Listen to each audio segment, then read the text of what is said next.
wari uzi ko akenshi ibyo turya ari byo bitwonona? Ibintu dushyira mu mubiri wacu nibyo bituzanira indwara. Akenshi 75% z'ibyo turya nibyo bidutera indwara, nibyo bidutera ibibazo by'umubiri, nibyo bidutera amaganya y'umubiri dufite. Niyo mpamvu dukwiriye gufata umwanya tukita ku biryo turya, tukita ku byo tunywa, ndetse tukita ku buzima bwacu bwa buri munsi. Umuntu akwiye kumenya ukuntu akwiriye kugenga amagara ye. Ntabwo umubiri ari ingarani wo gutama ibintu byose, ntabwo umubiri wacu waremewe ngo ube ingarani ibintu byose bibonetse umuntu ajyatamo. Umubiri ufite amategeko, ubuzima bufite amategeko ubugenga. Hakwiriye kuba igihe cyo kurya, hakwiriye kuba igihe cyo kuruhuka, hakwiriye kuba igihe cyo gukora siporo, ndetse hakwiriye no kuba igihe cyo kwishima, cyo gushimira Imana. Ibyo rero ni bimwe mu bintu umuntu akwiriye kwitaho, ushaka wese kugira amagara meza, ushaka wese kugira ubuzima bwiza. Mu kiganiro cyacu cy'uno munsi turigira hamwe ibijyanye n'igifu, indwara y'igifu. Bimwe mu bintu bitera igifu harimo kurya nabi, ibiryo bibi. Indwara y'igifu rero burya ni ibisebe biza ku gahu k'igifu imbere. Ariko se biba byatewe n'iki? Akenshi biterwa n'ibiryo bibi turya, ariko nanone hari igihe biterwa nuko hari bacteria iba iri mu nda yitwa H pylori. Iyi nayo itera ibibazo mu nda. Ariko ibi byose intandaro nuko igifu gikora acide, maze iyi acide ikaba ari itera ibisebe kuri aka gahu ko mu nda. Ariko ibi byose kugira ngo iyi acide ikorwe, yenda se nuko umuntu aba yariye nabi, cyangwa se umuntu yicishije inzara, cyangwa se nkuko nari nabivuze bigaterwa n'aka gakoko ka H pylori. Ibyo rero ni mu bintu bimwe bitera indwara y'igifu. Stress nayo iri mu bintu bimwe bishobora gutera igifu. Guhangayika nabyo bizatuma ugira indwara y'igifu. Ibimenyetso rero by'indwara y'igifu nuko habamo kubabara cyane cyane umuntu akababara hejuru hagati y'agatuza n'inda. Umuntu akumva harababara cyane, ndetse ububabare bugakomeza bukajya no mu bitugu, inyuma mu mugongo, ukumva naho harakurya. Ububabare akenshi bukunda kuza rero iyo umuntu amaze kurya hagati y'iminota 45 na 60. Umaze kurya ububabare niho buza. Nanone rimwe na rimwe ububabare bukaza nta kintu wariye, bukagabanuka ari uko yenda se unyweye amazi cyangwa se hari ikintu uriye. Ikindi nuko nanone ushaka kugira ibyo bita heartburns, cyangwa se nanone ukagira ikirungurira. Ntago ari byo gusa, bamwe bagira naho batangira kuruka amaraso. Iyo umuntu atangiye kuruka amaraso ni ukuvuga ko igifu kiba kimaze kuba severe. Ni byiza ko uhita wirukanka ukajya kwa muganga kugira ngo bagufashe hakiri kare, kuko burya kuva amaraso ni bimwe mu bintu bitari byiza bishobora gutuma ubura ubuzima. Mu gihe rero watangiye kuruka amaraso bitewe n'igifu, hita wirukankira kwa muganga kugira ngo bagufashe hakiri kare, hakiri umwanya. Nanone hashobora no kuboneka amaraso mu musarane. Wajya kwituma umusarane wawe ukaba urimo amaraso, ariko ntabwo bivuze ko umuntu wese uzituma umusarane urimo amaraso aba arwaye igifu. Hari izindi ndwara, ariko uwo musarane nawo ushobora kuba yenda se urimo amaraso, ushobora kuba ari uw'igifu. Ariko kugira ngo bakonfirming ibyo nuko bagupima. Ikindi kimenyetso nuko nanone ushobora kumva ububabare mu mugongo, hafi mu rukenyerero, naho ukumva harakurya. Ibyo ni muri bimwe by'ibimenyetso by'igifu. Ndetse kumva rimwe na rimwe mu nda huzuye ibintu by'ibyuka, magases, ugakunda guciragura, kumva ufite isesemi. Ibyo nabyo ni ibimenyetso by'igifu. Kumva nta ngufu ufite ukumva uri very weak, ibyo nabyo ni ibimenyetso by'igifu. Ariko rero igifu gishobora kuvurwa ukoresheje ibiryo ndetse ukoze gahunda yuko ugiye kubyitaho maze ugasezera ku ndwara y'igifu. Ni by'ukuri birakunda kandi byarakunze, hari ama evidence kandi na experience. Iyo bikoze biragukundira. Igikenewe ni uko ubyitaho kandi ukabiha umwanya, ugakoresha ibiryo ndetse ukihana gahunda y'ukuntu ugiye kurya. Bizagukundira kwivura igifu maze usezere ku ndwara y'igifu. Reka rero tukwereke ukuntu wakwirinda igifu, ibintu ukwiriye kureka kugira ngo wirinde igifu ndetse unagabanye n'ingaruka zo kurwara igifu, kandi imbuna kirwaye utangire ukivure buhoro buhoro ukoresheje ibiryo.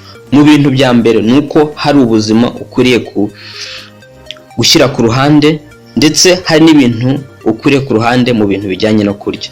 Ibintu rero ukwiriye kureka, icya mbere ni ukureka ibintu byose bijyanye n'ifiriti.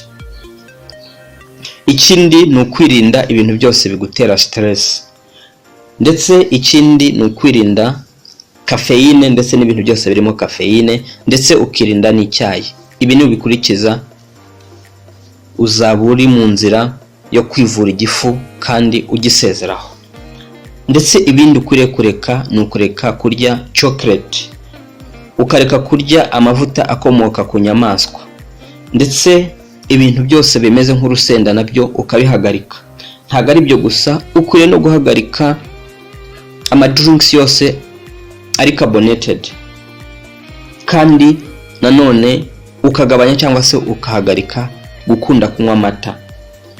Imbunywa itabi ukabireka, kandi imbukunda inzoga nazo ukazireka, ndetse n'ibintu byose biryohereye cyangwa se ibintu byavanzwe mu isukari cyangwa ibikorwa mu isukari nabyo ukabireka. Ntabwo ari byo gusa, umugati w'umweru nawo cyangwa se umugati wakozwe mu ifarini y'umweru nawo ukawushyira ku ruhande. Kandi ikindi ni ukwirinda kurya bubblegum, shikarete. Icyongeweho ni uko ufata gahunda y'ukuntu uzajya urya. Ntabwo burya ari ngombwa ku muntu atoragura buri kanya. Niwirinda gutoragura buri kanya, nabyo ibi biri mu bintu bizagufasha mu kwirinda igifu kandi ukagisezeraho mu gihe ukirwaye. Ukwiriye kugira gahunda yo kurya. Imba wariye mu gatondo ukamenya ko wariye mu gatondo, iyindi saha uri buze kurya yenda se imba ari saa sita cyangwa ari saa saba, hakaba ariho wonyine wongera kurya. Aha hagati ubunywa amazi gusa. Reka rero tuguhe inzira yo kukuvura igifu. Inzira yo kukuvura igifu rero ni iyi: nywa amazi mu gatondo, amazi ashyushye. Aya mazi azaneutralizinga ya gasi igifu, ya acid igifu kiba cyakoze. Aya mazi uyanywa mu gatondo ashyushye angana na litiro. Ikindi uzakora ni ugukunda kurya ibirayi bitogosheje utakuyeho igishishwa, ndetse ni ugukunda kurya imboga mbisi. Kandi ikindi kizakuvura igifu ni umutobe wa karoti y'umutuku cyangwa se pepo. Ikindi uyu mutobe ushobora kuvanga ndetse n'umutobe wa karoti ndetse n'ishu. Ibi bibiri ubishyize hamwe ukabibrandinga ugakora umutobe. Uyu mutobe ukawunywa ukimara kuwukora, bizagufasha. Ikindi ni ukurya ibiryo bifite fibers nyinshi. Ibiryo birimo ama fibers rero harimo imbuto, harimo imboga ndetse n'ibinyampeke. Kandi nanone ukarya ibyo bita legumes, kandi ugakora siporo. Icyanyuma kizagufasha ni ugukora gahunda yo kurya, gukora gahunda y'ukuntu uzajya ufata amafunguro yawe. Imba ifunguro ryawe rya mu gatondo ari saa moya, kuva saa moya kugeza saa sita, yenda se saa sita imba ari ufata ifunguro ryawe aya masaha ya hagati nta kindi kintu uburya uretse kunywa amazi. Bigukundiye waba unywa amazi y'akazuyazi. Umuntu urwaye igifu yirinda amazi akonje. Iyo utabonye amazi y'akazuyazi ukoresha amazi asanzwe room temperature. Ibyo bizagufasha. Ibindi bishobora kugufasha nuko ushobora gufata ikirayi ukagikatagura, uracyoza, wamara kucyoza ukagikata, wamara kugikata ukagishyira mu gikombe cyangwa se mu gasorori, maze ugashyiramo amazi. Wamara gushyiramo amazi ugapfundikira bikarara. Iyo biraye ubyuka unywa ya mazi mu gatondo, ukongera ugakora ikindi. Ibi bintu bikora mu minsi ingana na 14. Ibi bizakuvura igifu. Irindi banga nuko ushobora gukoresha amakara cyangwa se iyo bita activated charcoal. Ukajya ufata activated charcoal ndetse ku kayiko, maze ugashyira mu tuzi tw'akazuyaze atari menshi, maze ukanywa. Aya makara nayo uyanywa igihe kingana n'iminsi 14. Ibi bizagufasha kwivura igifu ndetse bigufashe no kugabanya ya acide ibiri mu nda, kandi bigufashe ugire ubuzima bwiza maze usezere ku gifu. Ibi mbabwira ni ubuhamya kandi ni ibintu by'impamo nzi ko bikunda kandi byamfashije.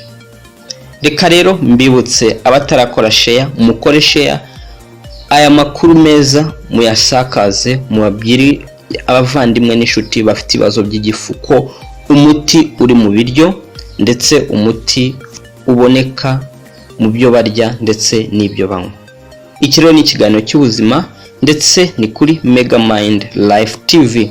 Kora share, kora like ndetse na subscribe imba utarabikora. Shalom shalom, naho ubutaha. Ndi umuvandimwe wanyu John Nyandwi. Murakoze.